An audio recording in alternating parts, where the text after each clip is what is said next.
The afternoon sun was soft, almost forgiving, when I parked outside Ethan's firm. I'd finished my errands earlier than expected and thought, why not surprise him for once? I had his favorite pastries in a small paper bag, still warm, and a caramel latte he always said could fix a bad day. It felt sweetly ordinary, like a little spark of us again. As I looked at the bag, I smiled. Love really does hide in small things. I took a deep breath, brushed my hair back, and told myself, he'll love this. The lobby smelled faintly of lemon cleaner and copier paper, that strange mix of work and routine. My heels echoed against the polished floor as I walked to the front desk, the kind of confident stride you have when you think you know where you stand in someone's life. "Good afternoon. Can I help you?" the receptionist asked, her voice pleasant. "Yes," I said, smiling. "I'm here to surprise my husband, Ethan Moore." It felt nice saying that. My husband. Her fingers tapped the keyboard. Then she paused. "Oh, Mr. Moore left about an hour ago." I laughed softly. "Really? He didn't tell me. Did he mention where he was headed?" She looked up, casual, almost unaware of the grenade she was about to drop. "Yes," she said. "He said he was going out with his wife." My smile froze. For a second, I thought I misheard. But no. Those words hung in the air, sharp and deliberate. His wife? I blinked, trying to keep my face from giving anything away. "His wife?" I repeated, my voice thinner than I wanted it to be. The receptionist nodded, oblivious. "That's what he said." They left holding hands. My hand trembled slightly, the bag of pastries rustling in betrayal. I forced a smile that didn't reach my eyes. "Thank you," I whispered, though I had no idea what I was thanking her for. My pulse was loud. Louder than the lobby music, louder than reason. I turned and walked out before she could say anything else.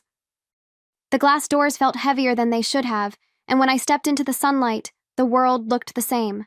But nothing felt the same. People passed by, laughing, carrying coffee, living lives that made sense. I just stood there, staring at the reflection of my own face in the window. It looked calm, almost too calm. That's what scared me most. How easily I could fake normal. I opened the car door and set the coffee on the passenger seat. It was still warm, just like my hope had been 5 minutes ago.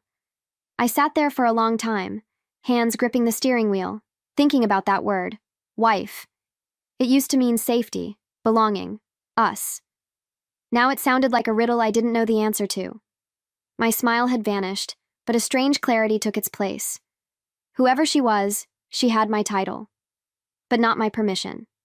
The drive home felt endless. I don't remember the traffic lights or the turns, just the silence. My thoughts kept replaying that moment, word for word, like a scratched record I couldn't stop. He said he was with his wife. The sentence echoed through me, stripping away every comforting story I'd built about us. Maybe there was an explanation. Maybe it was a misunderstanding. But deep down, a quiet, older part of me already knew better. At a red light, I glanced at the pastries on the seat beside me. They still looked perfect, flaky, golden, filled with the kind of sweetness meant for someone loved. I thought about how many times I'd done this, showing up for him in small ways, never asking for much in return. It hit me then. Love had turned into routine, and routine had made me invisible. The light turned green, but I didn't move. I just sat there, realizing I wasn't sure who I was driving home to anymore. By the time I pulled into our driveway, my smile was gone. The house looked exactly the same. Curtains half open, porch light off, everything still and ordinary. I unlocked the door, stepped inside, and placed the untouched coffee on the counter. The air smelled like home, but it didn't feel like mine. I leaned against the counter, closed my eyes, and whispered to no one. So, who was she, if not me? The next few hours passed in slow motion. I cleaned the kitchen, folded laundry, answered a few meaningless emails, all on autopilot. Every sound in the house felt louder than usual. The ticking clock, the hum of the refrigerator, even the faint creak of the floorboards. I kept glancing at the door, waiting for him to walk in and make everything make sense. I told myself I was overreacting, but the lie didn't sound convincing, not even to me. When Ethan finally came home that evening, he was humming. Humming, as if nothing in the world was off balance. He kissed my cheek, his lips brushing my skin lightly, and that's when I smelled it. Perfume, not mine, lighter, sweeter. I froze, my breath catching, but he didn't notice.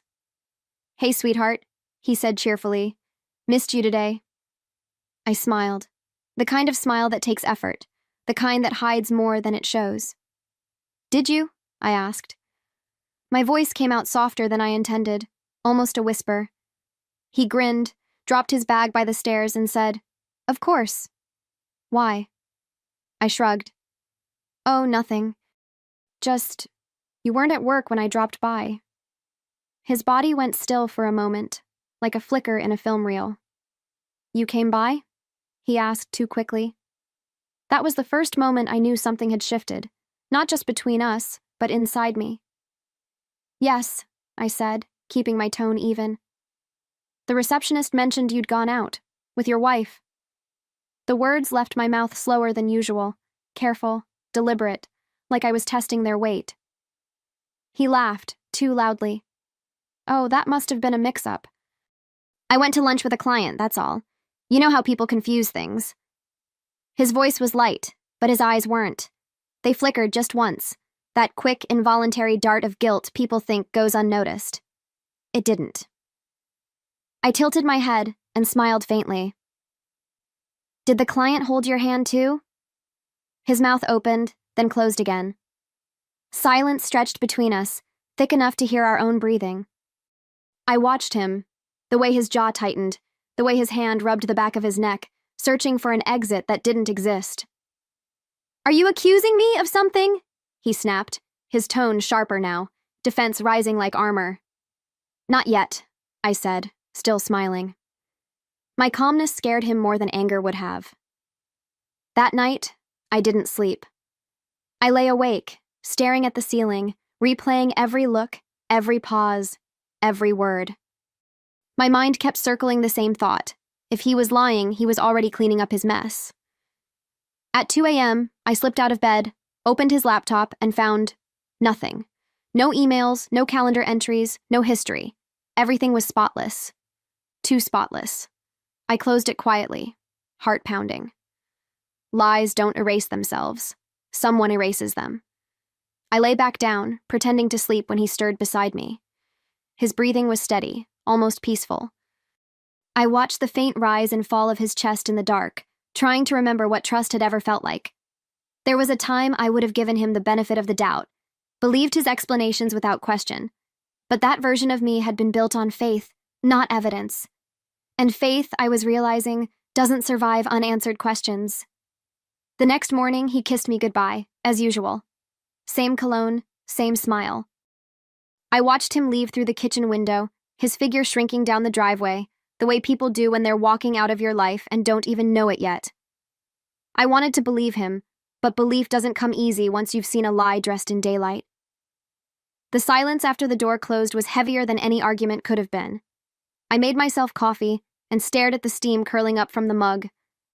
My reflection in the dark surface looked calm, but my mind was already moving, methodical, detached, sharper than it had been in years. If he was lying, I'd find out.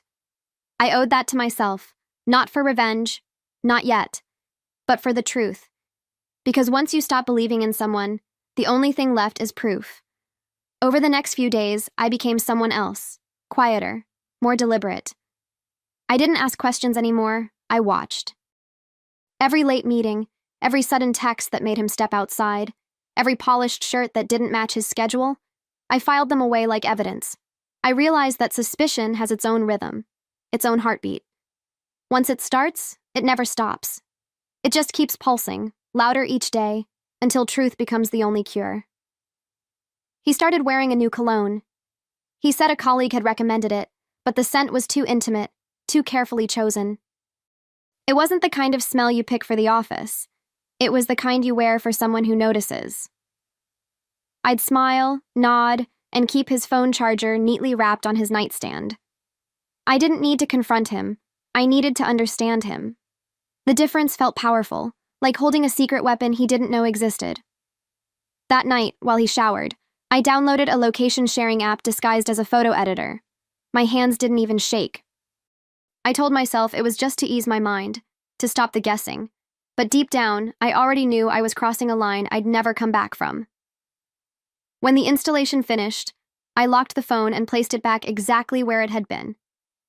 I looked at my reflection in the mirror, calm, steady, unrecognizable. The kind of woman who no longer waited for confessions. Friday afternoon, I checked the app. His little blue dot wasn't at the office. It was moving, slowly, near the Lake District, where couples usually spent lazy weekends. I told myself I wasn't going there to catch him. I was just going to see. But denial is clever that way. It gives you permission to do what your heart already decided. I drove without music, every red light feeling like an interrogation. By the time I reached the restaurant, my coffee had gone cold. I parked across the street and waited. Through the glass window, I saw him, my husband, laughing. The kind of laugh that comes from ease, from familiarity. Sitting across from him was a woman I didn't recognize. Her hair was soft and neat, her gestures light. When she leaned forward to touch his arm, I noticed it, a wedding ring flashing under the sunlight. My stomach tightened. He wasn't with a fling. He was with someone's wife, maybe even someone's mirror image of me. I didn't cry, not yet. I lifted my phone, took a few photos, and felt nothing but a strange, cold focus. This wasn't heartbreak, not the dramatic, sobbing kind. This was data. Proof. I waited until they left, watched them cross the street, laughing again. When they checked into a small boutique hotel nearby, something inside me stilled. He hadn't gone out with his wife. He'd gone out with his definition of one. I sat in my car long after they disappeared inside the hotel. The sun began to dip, painting the street in gold, and still I couldn't move. My heart didn't race. It barely even hurt. It was as if something in me had switched off. Self-preservation, maybe, or love. I thought about how ordinary everything looked. People walking dogs, the lake glittering in the distance, life just continuing.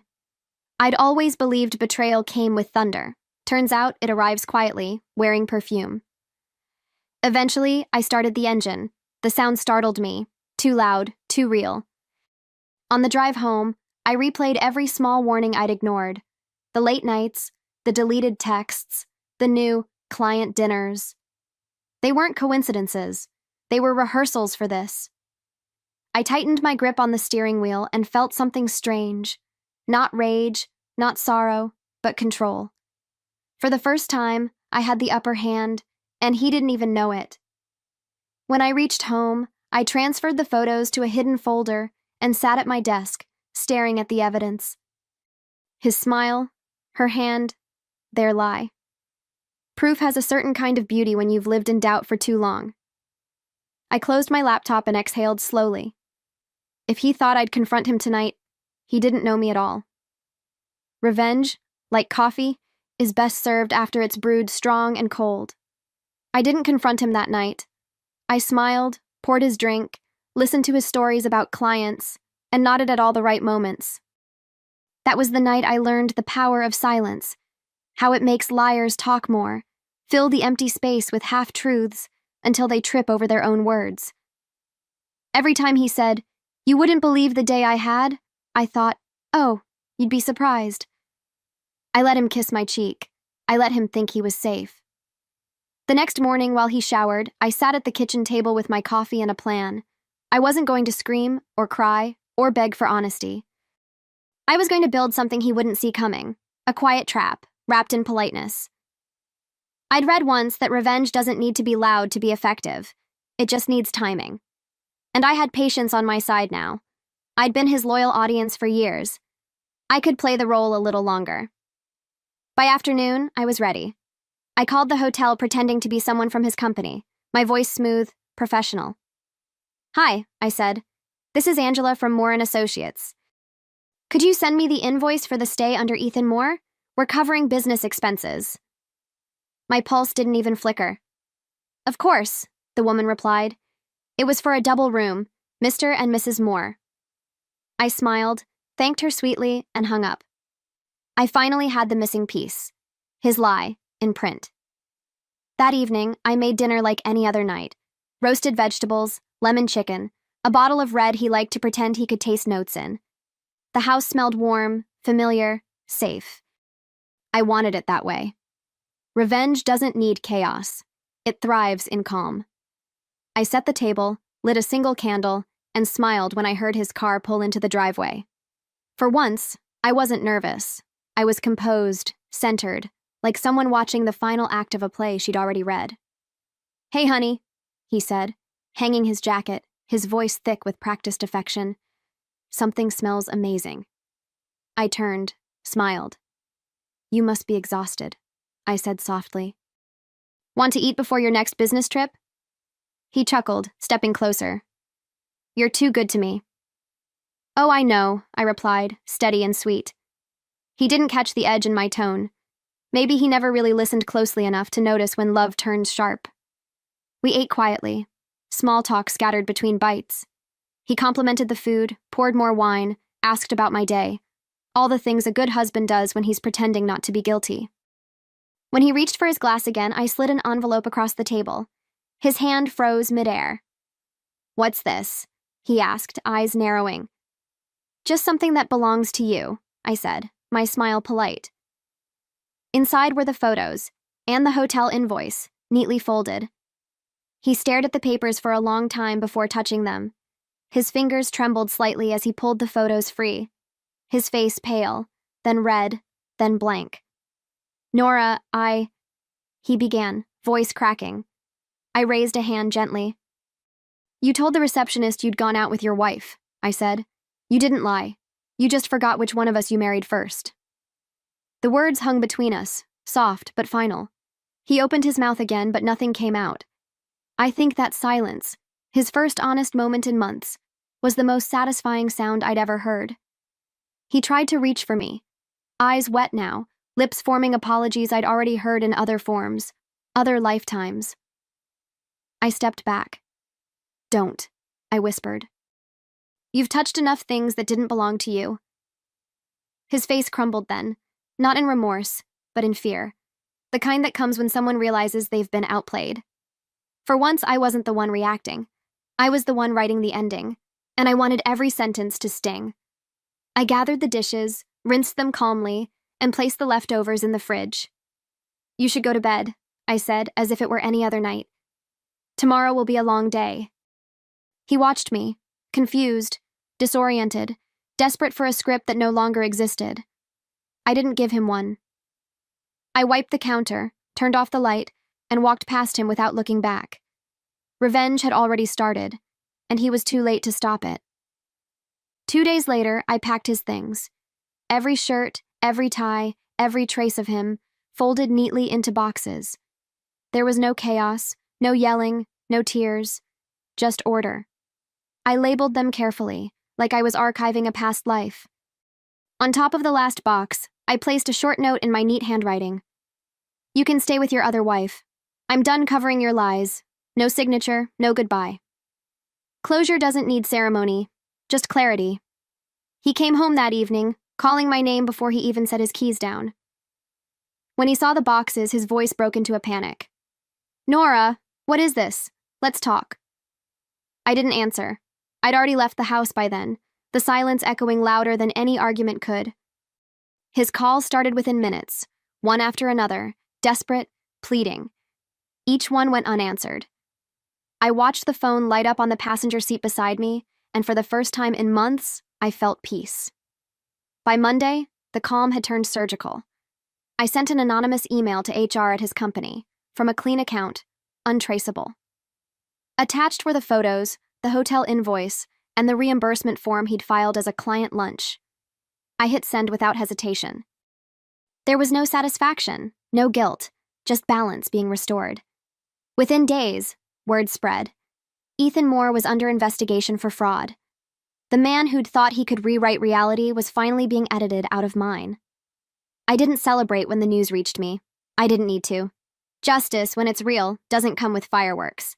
It arrives quietly, like a long overdue breath. A friend from the firm texted me, "Did you hear? He's been suspended." I typed a polite reply, deleted it, and let the message stay unanswered, There was no need to gloat. The truth had finally spoken for me, and unlike him, it never stuttered. In the days that followed, I noticed how still the house felt. His absence wasn't a wound. It was a cure. No more waiting for footsteps at midnight. No more pretending I couldn't smell another woman's perfume on his skin. I filled the silence with small rituals, morning walks, long baths, music that didn't remind me of anyone. Healing, I learned, isn't loud either. It's a series of quiet choices to keep moving forward. One afternoon, I walked into his old office to dust the bookshelves. His favorite pen lay on the desk, heavy, silver, engraved with his initials. I turned it in my fingers for a moment, then smiled. He'd always said it made him feel powerful. I placed it back, perfectly centered. Power, I realized, isn't in the pen. It's in the hand that knows when to stop writing. By the end of that week, the call stopped. No more messages, no more pleading, just silence. The kind that comes when someone finally realizes the game is over. I never blocked his number.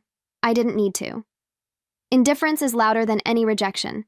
Sometimes I'd see his name light up my phone, and instead of anger, I felt distance, like looking at an old photograph that no longer hurts. What was once love had become a closed file. I started walking through my days with a lightness I hadn't felt in years. The air seemed clearer, the colors sharper. I laughed more, not because life was perfect, but because it was mine again. People often talk about revenge like it's poison. They're wrong. It's medicine, if you take just enough to heal and never overdose on it.